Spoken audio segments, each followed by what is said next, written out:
Hello everyone, this is principal Singh. Focus tutorial में आपका स्वागत है।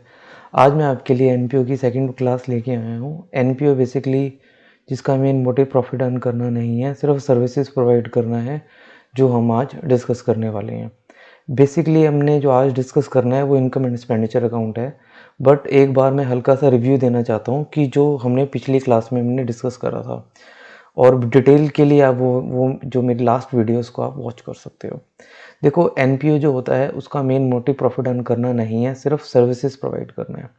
ठीक है। अब जितने भी बिजनेसेस हैं, चाहे वो कोई से भी हैं, मतलब चाहे वो प्रॉफिट अर्निंग है चाहे वो नॉन प्रॉफिट है, सबके लिए आपको फाइनल अकाउंट बनाना नेसेसरी है।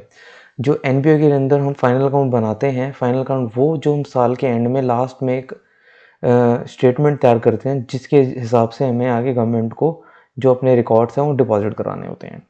देखो, हमने लास्ट क्लास में डिस्कस करा था रिसिप्ट एंड पेमेंट अकाउंट क्या होता है। रिसिप्ट एंड पेमेंट अकाउंट ये हमारा कैश बुक होता है एनपीओ का। इसके अंदर सारी कैश ट्रांजैक्शंस को रिकॉर्ड कराया जाता है, चाहे वो हम रिसीव कर रहे हैं चाहे हम उसकी पेमेंट कर रहे हैं। सेकंड होता है इनकम एंड एक्सपेंडिचर।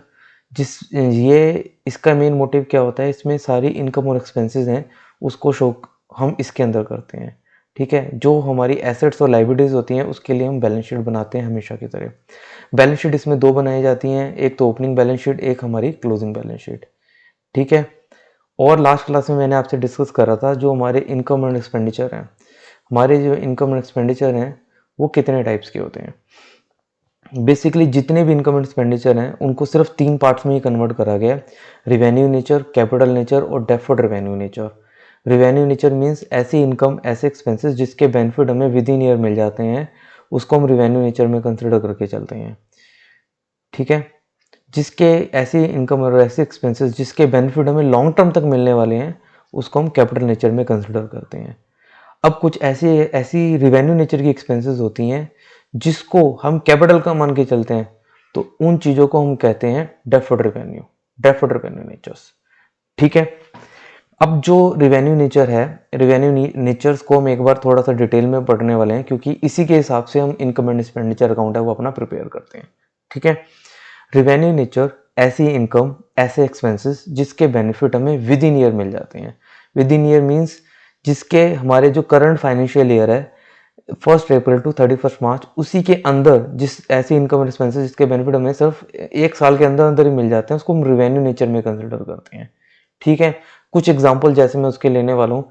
सैलरी है, हम पेमेंट करी है, हमने सैलरी पेमेंट करी है। रेंट, पोस्टेज स्टैंप, ये सारी हमारी रिवेन्यू नेचर के खर्चे हैं।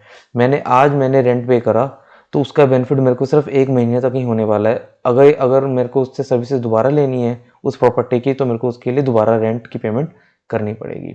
ठीक है। रिवेन्यू नेचर की इनकम हमारी क्या हो गई, मैंने अगर कहीं पैसा इन्वेस्ट करा हुआ है, उस पर अगर हमें कोई इंटरेस्ट मिल रहा है, तो उसका बेनिफिट हमें, उसका जो इंटरेस्ट है वो हमें सिर्फ पूरे साल में एक बार ही मिलेगा, और अगले साल हमें उसका इंटरेस्ट दोबारा मिलने वाला है, तो ये रिवेन्यू नेचर में कंसिडर करी जाती है। ठीक है।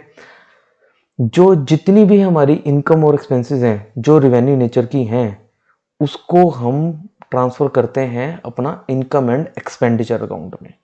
रेवेन्यू नेचर की जितनी भी इनकम और एक्सपेंसेस हैं उसको हम इनकम एंड एक्सपेंडिचर अकाउंट में ट्रांसफर करते हैं, जो हम आज डिस्कस करने वाले हैं। ठीक है जी। चलो, अब मैं आपका टाइम ना वेस्ट करते हुए सीधा इनकम एंड एक्सपेंडिचर पे आता हूँ। हाँ जी। देखो, इनकम एंड एक्सपेंडिचर अकाउंट का जो फॉर्मेट है वो आपके सामने आप स्क्रीन पे देख पा रहे होगे। Income and expenditure account means profit and loss account. जैसे प्रॉफिट एंड लॉस अकाउंट हम बनाते हैं प्रॉफिट अर्निंग ऑर्गेनाइजेशंस के लिए, वैसे ही हम इनकम एंड एक्सपेंडिचर बनाते हैं एनपीओ के लिए। ये सेम काम करता है जैसे प्रॉफिट एंड लॉस अकाउंट है। ठीक। प्रॉफिट एंड लॉस अकाउंट और इनकम एंड एक्सपेंडिचर में मेजर डिफरेंस यही है कि ये सिर्फ एनपीओ के लिए बनाया जाता है और वो अपना नॉर्मल प्रॉफिट अर्निंग ऑर्गेनाइजेशंस के लिए बनाया जाता है। ठीक है। इसका जो फॉर्मेट है वो डिस्कस करते हैं। देखो, जो इनकम एंड एक्सपेंडिचर अकाउंट है, हमने कोई भी अकाउंटेंसी में हम कुछ भी हम बनाते हैं, तो आप जानते ही हो उसको हम किसी एक पर्टिकुलर फॉर्मेट में शो करते हैं। फॉर्मेट बहुत ही नेसेसरी है। अगर आपको सब कुछ आता है बट आपने उसको प्रेजेंट फॉर्मेट के अकॉर्डिंगली नहीं करा, तो आपको उसके लिए कोई मार्क्स नहीं मिलते अकॉर्डिंगली। ठीक है ना। अगर आपका 6 नंबर का क्वेश्चन है और आपने फॉर्मेट नहीं किया बट आपका सब कुछ ठीक है, तो आपके 50% मार्क्स उसमें कट हो सकते हैं, ठीक है ना। तो फॉर्मेट बहुत ही नेसेसरी है। अब देखो इनकम एंड एक्सपेंडिचर अकाउंट है, ये साल के एंड में एक ही बार बनाया जाता है। इसको फाइनल अकाउंट कहते हैं ना। फाइनल अकाउंट साल के एंड में वन टाइम ही क्रिएट किया जाता है। इन तो इसके टाइटल के नीचे हम लिखते हैं फॉर द ईयर एंडिंग, जिस ईयर के एंड में ये बनाया जा रहा है। अगर मैं 31 मार्च 2022 में 22 के लिए मैं बना रहा हूँ तो यहाँ पे फॉर द ईयर एंडिंग के बाद आगे 31 मार्च 2022 मेंशन किया जाएगा, ठीक है। अब इनकम एंड एक्सपेंडिचर अकाउंट की दो साइड होती है हमारी, एक डेबिट साइड है, एक हमारी है क्रेडिट साइड। इसकी टू साइड्स हैं। बेसिकली कोई भी अकाउंट है ना, सबके दो ही साइड्स होती हैं, एक डेबिट एक क्रेडिट। डेबिट और क्रेडिट अकाउंटेंसी का हमारा बेसिक कॉन्सेप्ट है, उसी पे चलता है सब कुछ, ठीक। अब इनकम एंड एक्सपेंडिचर अकाउंट की जो डेबिट साइड है वो हम रिप्रेजेंट करते हैं एक्सपेंडिचर्स के लिए। अपने जितने भी हमारे खर्चे हैं रिवेन्यू नेचर के, जो रिवेन्यू नेचर के खर्चे हैं वो हम इनकम एंड एक्सपेंडिचर में शो करते हैं और वो हमारी डेबिट साइड में प्रेजेंट किए जाते हैं, ठीक है। सेकंड कॉलम आता है अमाउंट का। अमाउंट मेंशन करना नेसेसरी है, ठीक है। थर्ड कॉलम हमारा आता है इनकम का, बेसिकली क्रेडिट साइड। जितनी भी इनकम्स हैं वो सबको हम क्रेडिट साइड में शो करते हैं इनकम एंड एक्सपेंडिचर अकाउंट की। इनकम भी कौन सी, रेवेन्यू नेचर की जो इनकम्स होती हैं, ठीक है। और then after amount, debit left side, credit right side. Debit side में हम सारी एक्सपेंडिचर मेंशन करते हैं इनकम एंड एक्सपेंडिचर के, क्रेडिट साइड में हम सारी की सारी जो इनकम है वो मेंशन करते हैं, ठीक है। अब इनकम एंड एक्सपेंडिचर अकाउंट मैं बार बार इस पे फॉर द ईयर एंडिंग बड़ा इस पे मैं स्ट्रेस डाल रहा हूँ, क्योंकि इसी के हिसाब से ही ये डिसाइड होते हैं कौन सी आइटम्स इसमें आने वाली हैं, कौन सी हमारी नेक्स्ट ईयर में हमने कंसिडर करनी है, ठीक है। अब इनकम एंड एक्सपेंडिचर की सबसे पहले हम इनकम्स हैं हम उसको डिस्कस करते हैं। एनपीओज आप जानते ही हो, जिसका मेन मोटिव प्रॉफिट अर्न करना नहीं है, सिर्फ सर्विसेज प्रोवाइड करना है। बट जो इसकी सर्विसेज होती हैं वो बिल्कुल भी फ्री नहीं होती, कुछ जो मिनिमम अमाउंट चार्ज करते हैं उसको हम सब्सक्रिप्शन वर्ड से डिनोट करते हैं, ठीक है। सब्सक्रिप्शन मींस जो भी एनपीओ अपनी एनपीओ की बेसिकली जो इनकम होती है, जो वो अपने कस्टमर से जिनको वो सर्विसेज प्रोवाइड कर रहे हैं उनसे जो चार्ज कर रहे हैं उसको सब्सक्रिप्शन वर्ड से डिनोट करा जाता है, ठीक है। सब्सक्रिप्शन कह लो, फीस कह लो, दोनों का मतलब एक ही होता है। बट आपके पूरे चैप्टर में ये सब्सक्रिप्शन ही चलता है, फीस तो रेयर ही कभी किसी क्वेश्चन में आया होता है, ठीक है। सब्सक्रिप्शन का मतलब जितना अमाउंट वो हम रिसीव कर रहे हैं। जैसे सपोज करो हम एक क्लब चला रहे हैं, ठीक है। अब क्लब में हमारे 1000 मेंबर्स हैं, हम पर मेंबर से 100 रुपीज़ चार्ज कर रहे हैं, तो हमारी जो सब्सक्रिप्शन है वो कितनी हो गई, 1 लाख। ऑल राइट, जो भी हम अमाउंट उससे चार्ज कर रहे हैं अपने क्लाइंट से उनकी सर्विसेज के लिए, सर्विसेज बेसिकली बिल्कुल फ्री नहीं होते, हम कुछ ना कुछ अमाउंट जो है वो चार्ज करते हैं। हम जब भी मैं हम की बात करता हूँ ना, तो मैं जिस भी चैप्टर की बात कर रहा हूँ, मैं जिस भी बिजनेस की बात कर रहा हूँ, तो मैं उस बिजनेस को मैं हम मान के चलता हूँ, ठीक है ना। अब हम एनपीओ की बात कर रहे हैं तो एनपीओ जो होते हैं वो बिल्कुल फ्री नहीं होते, इनके कुछ मिनिमम चार्जेस होते हैं जो वो चार्ज कर रहे होते हैं, उसको हम सब्सक्रिप्शन वर्ड से नोट करते हैं, ठीक है। और जो अमाउंट हमें, जैसे हमारे 1000 मेंबर्स हैं और पर मेंबर हम 100 चार्ज कर रहे हैं, तो टोटल 1 लाख हमारी क्या हो गई, सब्सक्रिप्शन, ओके। नेक्स्ट जो है हमारा डोनेशन। देखो जो एनपीओज हैं उसको डोनेशन तो आती रहती है, ठीक है। अब जो डोनेशन जो इनको रिसीव होती है वो उनकी रिवेन्यू नेचर की इनकम में कंसिडर करी जाती है, तब जब वो जनरल होगी, जो वो जर्नल डोनेशन होती है। जनरली बेसिकली उसके लिए कोई पर्पस नहीं मेंशन करा जाता। देखो जब भी कोई पर्सन डोनेशन देता है ना, तो कई बार वो किसी पर्टिकुलर पर्पस के लिए डोनेशन देता है। जैसे बिल्डिंग बनाने के लिए किसी पर्सन ने डोनेशन दिया है तो वो बिल्डिंग फंड में कंसिडर करा जाएगा। सिंपल किसी पर्सन ने डोनेशन दे दी है तो वो हम इनकम एंड एक्सपेंडिचर की रिवेन्यू नेचर में कंसिडर करेंगे, बट ओनली वन कंडीशन कि वो अमाउंट स्मॉल होना चाहिए। ये नहीं है कि ये इस फर्म की, जैसे मैं एक फर्म के हम एग्जांपल लेने, इसमें 1000 मेंबर हैं, पर मेंबर 100 पे कर रहा है, टोटल 1 लाख की इसकी टोटल सब्सक्रिप्शन है और इसको 20 लाख की डोनेशन मिल गई। अब 20 लाख की अगर डोनेशन मिल जाती है तो वो इनकम एंड एक्सपेंडिचर में नहीं आएगी, ठीक है, तो उसको हम अलग तरीके से ट्रीट करेंगे। ओके, तो जैसे कि फॉर एग्जांपल 1 लाख इसकी सब्सक्रिप्शन इसको रिसीव हो रही है और इसको डोनेशन मिली है 10,000 की, 10,000 रुपए की इसको डोनेशन मिली है, तो ये वाली जो डोनेशन है वो हम इनकम एंड एक्सपेंडिचर में कंसिडर करते हैं। ठीक है, सेकंड होती है एंट्रेंस फीस। सब्सक्रिप्शन के अलावा बाकी मेन तो जो इनकी इनकम होती है ना वो सब्सक्रिप्शन ही होती है, बाकी donation, entrance fees, donation regular basis पे नहीं रिसीव हो रही होती है उनको। अब एंट्रेंस फीस जो है, जब भी कोई आप कोई ऐसी ऑर्गेनाइजेशन आप ज्वाइन करते हो तो उसके लिए कुछ एंट्रेंस फीस भी चार्ज करी जाती है। जैसे जिम होता है तो जिम में भी कुछ एंट्रेंस फीस होती है। अगर आप स्कूल की फीस की अगर हम कंसिडर करते हैं तो उसकी भी कुछ एंट्रेंस फीस होती है। एंट्रेंस फीस जब तक हम 11th या 12th के लिए हम जो एनपीए बना रहे हैं तब तक एंट्रेंस फीस हमारा इनकम एंड एक्सपेंडिचर में ही कंसिडर करनी है हमने। ओके, अब अगर एनपीओ ने किसी को जो अपनी प्रॉपर्टी में से कुछ पार्ट किसी को रेंट पे दिया हुआ है उससे अगर कोई इनकम आ रही है तो वो भी हमारी रिवेन्यू नेचर की इनकम में ही कंसिडर करा जाएगा और वो इनकम एंड एक्सपेंडिचर की इनकम साइड में शो किया जाएगा। ओके, कोई कमीशन रिसीव हो रही है, अगर एनपीओ ने किसी की कोई सर्विसेज प्रोवाइड करी है, अगर उससे कोई पैसा मिला है, कोई कमीशन मिली है तो इसमें कंसिडर करी जाएगी। और एनपीओ की और इनकम कौन कौन सी हो सकती है हमारी, वो मैंने आपको यहाँ पे मेंशन करी हुई है। नेक्स्ट जो है इंटरेस्ट ऑन इन्वेस्टमेंट है। अगर एनपीओ ने, अब देखो जैसे मैंने पीछे अभी एग्जांपल लिया था कि हमें 20 लाख रुपए की अगर डोनेशन मिलती है तो उसको हमने इनकम एक्सपेंडिचर में शो नहीं करना, उसको रेवेन्यू नेचर का नहीं मान के चलना, तो उसको कैपिटल नेचर का मान के चलना है। अब इतना अमाउंट है वो ऑर्गेनाइजेशन क्या करती हैं, वो अपने पास नहीं रखती, क्योंकि उनको उस अमाउंट को अगर कहीं और इन्वेस्ट करेंगे तो कुछ ना कुछ इंटरेस्ट मिल जाएगा। तो जितने ज़्यादा फंड्स होंगे तो उतनी अच्छी सर्विसेज दे सकते हैं ना वो आगे क्लाइंट्स को अपने। ठीक है, तो ऐसे केस में जो 20 लाख रुपए हैं उन्होंने कहीं और इन्वेस्ट कर दिया, अगर उनको उस पर इंटरेस्ट रिसीव हो रहा है तो अगर उस पर जो इंटरेस्ट रिसीव हो रहा है, इंटरेस्ट ऑन इन्वेस्टमेंट, वो इनकम एंड एक्सपेंडिचर की इनकम साइड में कंसिडर करा जाता है।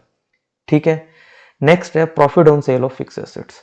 देखो फिक्स एसेट्स हम जानते ही हैं कि क्या होती हैं, ऐसी एसेट्स जिसका बेनिफिट हमें लॉन्ग टर्म तक मिलने वाला है उसको हम फिक्स एसेट में कंसिडर करते हैं। जैसे सपोज करो एक फर्नीचर था जो एनपीओ में चल रहा था 10,000 रुपीज़ का, ठीक है, जो फिलहाल उसके काम का नहीं था या उन्होंने रिप्लेस भी कराना हो सकता है, तो बुक्स में उसकी वैल्यू 10,000 रुपये चल रही थी। ठीक है, अब वो 10,000 का फर्नीचर है, उन्होंने आगे मार्केट में 12,000 रुपये का बेच दिया, तो 2,000 रुपये का उनको क्या हो गया, प्रॉफिट। तो ऐसे वाला जो प्रॉफिट होता है ना, तो वो इनकम एंड एक्सपेंडिचर में कंसिडर करा जाता है, क्योंकि ये रेयर कंडीशन में ऐसे होता है कि कोई फर्नीचर बेचेंगे उस पर हमें प्रॉफिट होगा, ठीक है ना, तो उसको हम अपनी इनकम साइड में कंसिडर करते हैं। ओके, सेम ऐसे ही ये अगर ये 10,000 का जो फर्नीचर है इसको हमने 7,000 में अगर हम सेल कर दिया तो 3,000 का हमारे लिए क्या हो जाएगा, लॉस। हम मतलब एनपीओ, क्योंकि हम अभी फिलहाल एनपीओ के लिए रिकॉर्ड्स मेंटेन कर रहे हैं, तो इसका जो लॉस है तो वो इसकी डेबिट साइड में कंसिडर करा जाएगा। ओके, ये ऐसे ही चलता है, जो हमें इनकम रिसीव हो रही है वो क्रेडिट में, अगर उससे रिलेटेड कोई एक्सपेंसेस हो रही हैं तो वो हमारी डेबिट साइड में हम मेंशन करते हैं उसमें। ओके, अगर हमने कोई चैरिटी शो ऑर्गेनाइज करा है उससे अगर हमें कोई रिसिप्ट्स हो रही है तो चैरिटी शो रिसिप्ट्स हैं, उसको हम क्रेडिट साइड में कंसिडर करते हैं। ये पेमेंट नहीं है, ये हमारा रिसिप्ट है। ओके, और चैरिटी शो जो एक्सपेंसेस होती हैं वो हम डेबिट साइड में कंसिडर करते हैं। ठीक है, अब जो एनपीओज होती हैं ना, ये लॉकर सर्विस भी प्रोवाइड करते हैं क्लाइंट्स को। जैसे हम जिम में जाते हैं, जिम में ना जाके हम अगर किसी और जगह पे भी जाते हैं तो ये एक लॉकर सर्विस प्रोवाइड करते हैं, उसके लिए ये चार्ज करते हैं। लॉकर सर्विसेज के लॉकर बेसिकली क्या होता है, जिसमें आप अपने जो कीमती जो सामान होता है उसको आप उसमें रख सकते हो, उसकी आपको एक की मिल जाएगी ताकि आपकी ये सिक्योरिटी रहेगी उस सामान के लिए। ठीक है ना, तो जो लॉकर रेंट है वो भी हमारे इनकम एंड एक्सपेंडिचर की क्रेडिट साइड में कंसिडर करा जाता है। एनपीओ का मेन मोटिव प्रॉफिट कमाना नहीं है, सिर्फ सर्विसेज प्रोवाइड करना है, बट फिर भी अगर उससे कोई इनकम होती है तो वो इनकम एंड एक्सपेंडिचर की क्रेडिट साइड में की जाती है। जैसे कि सब्सक्रिप्शन इनकम एंड एक्सपेंडिचर की क्रेडिट साइड में शो की जाती है, जैसे कि subscription, donation, entrance fees, rent receive and बाकी आपके सामने मेंशन ही है। ठीक है, अब कुछ एक्सपेंडिचर्स भी हैं। एक्सपेंडिचर, अब खर्चे तो होंगे ना, कोई भी अगर ऑर्गेनाइजेशंस अगर हम चला रहे हैं तो उसके लिए खर्चे तो होते ही हैं। तो जो खर्चे हैं वो सारे के सारे हम इनकम एंड एक्सपेंडिचर की डेबिट साइड में शो करने वाले हैं। जैसे कि सैलरी, आप जानते ही हो सैलरी क्या होती है, रेंट, कमीशन पे की जा रही है, अगर कोई लोन लिया हुआ है उस पर इंटरेस्ट पे हम कर रहे हैं, तो वो इनकम एंड एक्सपेंडिचर की डेबिट साइड में शो किया जाएगा। डेप्रिसिएशन, डेप्रिसिएशन बेसिकली क्या होता है, जो भी हम एसेट्स हम यूज़ कर रहे हैं, जो भी हम फिक्स एसेट यूज़ कर रहे हैं, उस पे एक फिक्स परसेंटेज होता है जो हम हर साल कम करते रहते हैं, ठीक है। और वो जो परसेंटेज होती है वो गवर्नमेंट डिसाइड करती है, वो हम डिसाइड नहीं करते कि कितनी परसेंटेज है, ठीक है। उसका रीज़न क्या है कम करने का, वियर एंड टीयर, यूजेस और पैसेज ऑफ टाइम, ठीक है ना। हम यूज़ करते हैं, टूट फूट भी होती होगी पूरे साल में, सेम तो नहीं रहती सारी चीज़ें, ठीक है। और जैसे जैसे टाइम भी होता रहता है वो चीज़ पुरानी होती रहती है, तो इस चीज़ के लिए हम डेप्रिसिएशन चार्ज करते हैं। और डेप्रिसिएशन कहाँ आने वाला है हमारा, डेबिट साइड में इनकम एंड एक्सपेंडिचर अकाउंट की, ठीक है। और थर्ड जो है हमारा consumption of stock. Consumption of stock का मतलब होता है कि जितना स्टॉक हमने कंज्यूम किया है, कंज्यूम मीन यूज किया है, वो हमारा इनकम एंड एक्सपेंडिचर अकाउंट का खर्चा है, जितना यूज किया है। जितना हमने खरीदा वो नहीं, जितना हमने यूज किया वो हमारा एक्सपेंसेस में कंसिडर करा जाता है, ठीक है।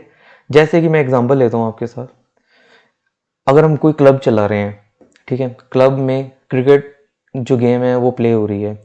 अब उसमें जो स्टॉक था क्रिकेट इक्विपमेंट, क्रिकेट गुड्स का, बेसिकली बैट्स एंड बॉल का 10,000 के गुड्स हमारे पास पड़े हुए थे, ठीक है। हमने क्या करा, 25,000 के और खरीदे, तो हमारे पास कितने होने चाहिए, 35,000 के। बट साल के एंड में सिर्फ 5,000 वैल्यू के जो गुड्स हैं वो हमारे पास पड़े हुए हैं, तो बाकी जो 30,000 है ना, वो क्या हो गए, यूज हो गए, इस्तेमाल हो गए। तो वो जो यूज हुए हैं ना वो हमारा खर्चा है। तो कंजम्पशन ऑफ स्टॉक है वो हमारा डेबिट साइड में कंसिडर करा जाता है। जितना हमने कंज्यूम किया है, जितना परचेज करा है वो नहीं, जितना हमने कंज्यूम किया है वो। इसको भी हम डिस्कस करेंगे आगे आने वाली क्लासेस में, बड़ा इंपॉर्टेंट पार्ट है ये भी हमारा, ठीक है। एडवर्टीजमेंट, प्रिंटिंग एंड स्टेशनरी, इस तरीके से जितने ऐसे भी ऐसे खर्चे जिसका फायदा हमें एक साल के अंदर अंदर ही होने वाला है, और ऐसी इनकम जिसके बेनिफिट हमें एक साल के अंदर ही मिलने वाले हैं, तो वो सारी की सारी हम इनकम एंड एक्सपेंडिचर की में शो करते हैं। जो इन क्रेडिट साइड में हम इनकम शो करते हैं, डेबिट साइड में हम सारे के सारे एक्सपेंडिचर शो करते हैं, ठीक है। और ये यहाँ पे एक चीज़ और है, यहाँ पे हम बात कर रहे हैं for the year ending, for the year ending, साल के एंड में, ठीक है। ऐसी इनकम, ऐसी एक्सपेंसेस जो सिर्फ इसी साल से रिलेटेड है, जो करंट ईयर है, जो करंट ईयर से रिलेटेड है, वो इसमें आएंगी। ऐसी इनकम, ऐसी एक्सपेंसेस जो करंट ईयर से रिलेटेड नहीं है, वो हम इनकम एंड एक्सपेंडिचर में शो नहीं करते, ठीक। उसको हम इसमें से हटा देते हैं। वो कैसे हटाना है वो हम आपको नेक्स्ट क्लास में डिस्कस करेंगे आपके साथ, ठीक है ना। ठीक है, आज की क्लास हम यहीं पे ख़त्म करने वाले हैं, और आप मेरी क्लास जो वॉच करने के लिए थैंक यू फॉर एवरीवन।